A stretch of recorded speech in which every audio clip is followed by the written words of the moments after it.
Thank you, Representative Moore. As we all know, today is September 11th, and we all recognize and remember what happened to our nation on that day.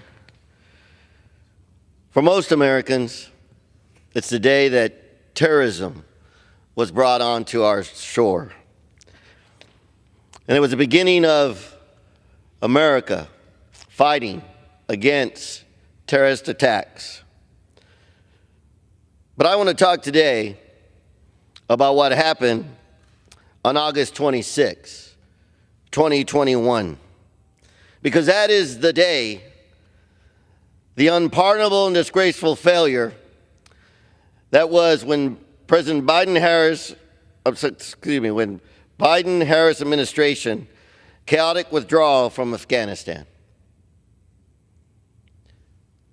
When we look at what happened that day, as a veteran, I watched and saw a commander-in-chief abandon America's sons and daughters.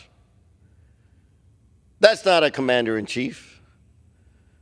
A commander-in-chief stands tall and never leaves a soldier behind, never leaves an American citizen behind. And yet that's exactly what that administration did.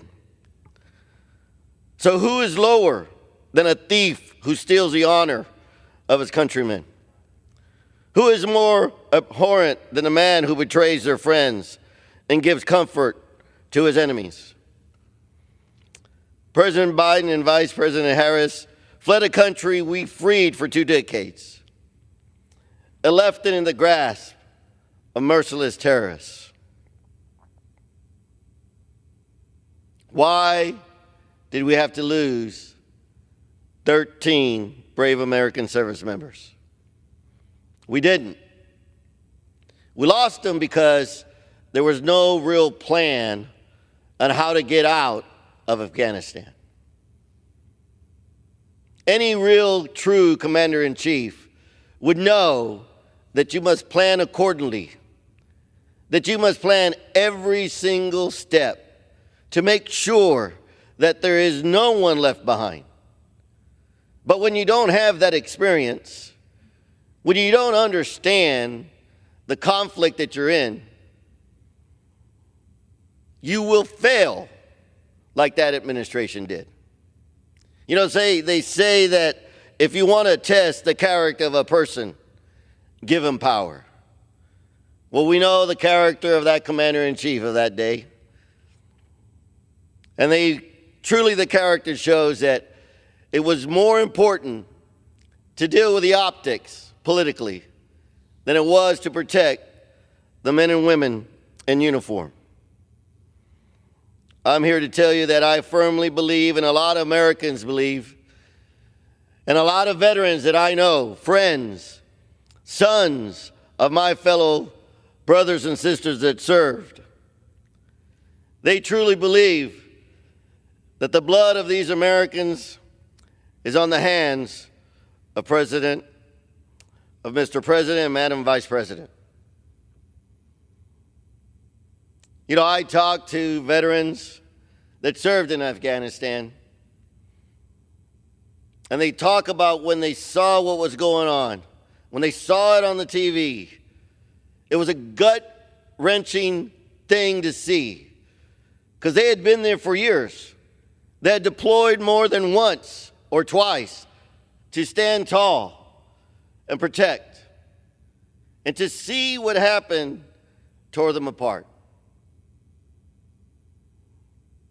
It is difficult to encourage the young men and women to serve in our military when we have a commander-in-chief that abandons them. Billions of American taxpayer dollars in the form of advanced military weapons and equipment fell directly into the hands of terrorists to be used to target our allies and our troops. And yet they don't want to talk about that. They don't want to talk about the billions of dollars that were left behind.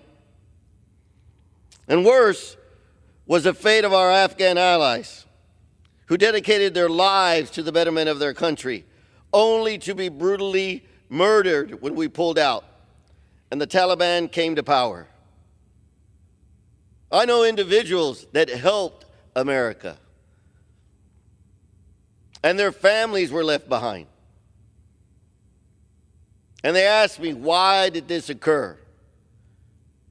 How can America allow this to happen? And I wish I had an answer for them, but the only thing I can tell them is it happened because we had lack of courage. It happened because we had no foresight.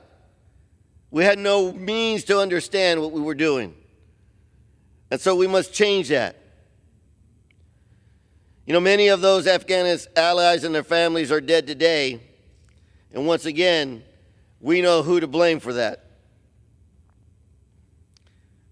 And as I watched the debate last night, and when the question was asked, is there any regrets? There was silence. Silence on that question. And I'm here to tell you that I understand why there's silence. It's because they don't have the courage to not only stand in front of those family members that lost their sons and daughters, look them in the eye, and apologize for the mistake they made. You see, true leadership recognizes when mistakes are made. True leadership stands tall and makes sure that it never happens again. But silence leaves everyone wondering, what will they do the next time that situation arises?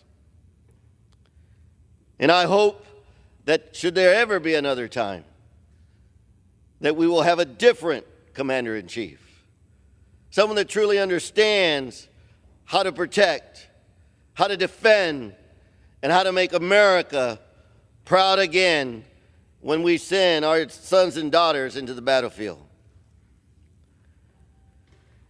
Those mistakes will make America look weak on the world stage, and we know that they have. Our credibility with our allies and everyone we've ever made promises to have been severely damaged, emboldening our adversaries around the globe.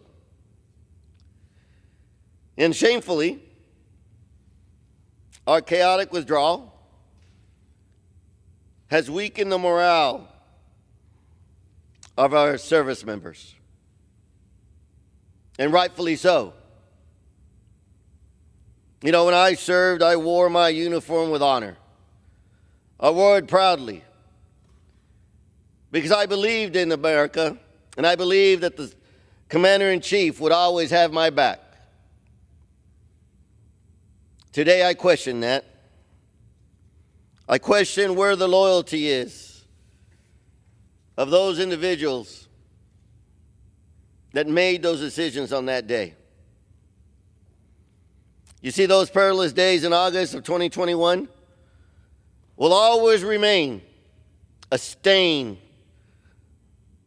on that administration's legacy for the lack of leadership. But make no mistake, it's a stain on our flag. It's a stain that we must all endure. Only because they didn't have the courage and the understanding to do the right thing. How do you explain to the family members that they lost their loved ones for no real reason? How do you explain that? And this is why they refuse to even acknowledge the family members, because there is no explanation. President Biden and Vice President Harris cannot undo the damage and the pain that they've caused. But they could speak honestly to the American people about the facts of this failure. I urge them in the strongest terms to do that, because the American people deserve the real truth. Thank you, and I yield back. Thank you to the gentleman from Colorado. an individual that has had a short time here and is expected just a few short more months, has been one of the most studious and one of the most thoughtful members that I've seen in my 3.5 years, and hope to be able to continue to find a way to serve with him. I'm sincere about that, and I appreciate your heartfelt comments here tonight. Thank you.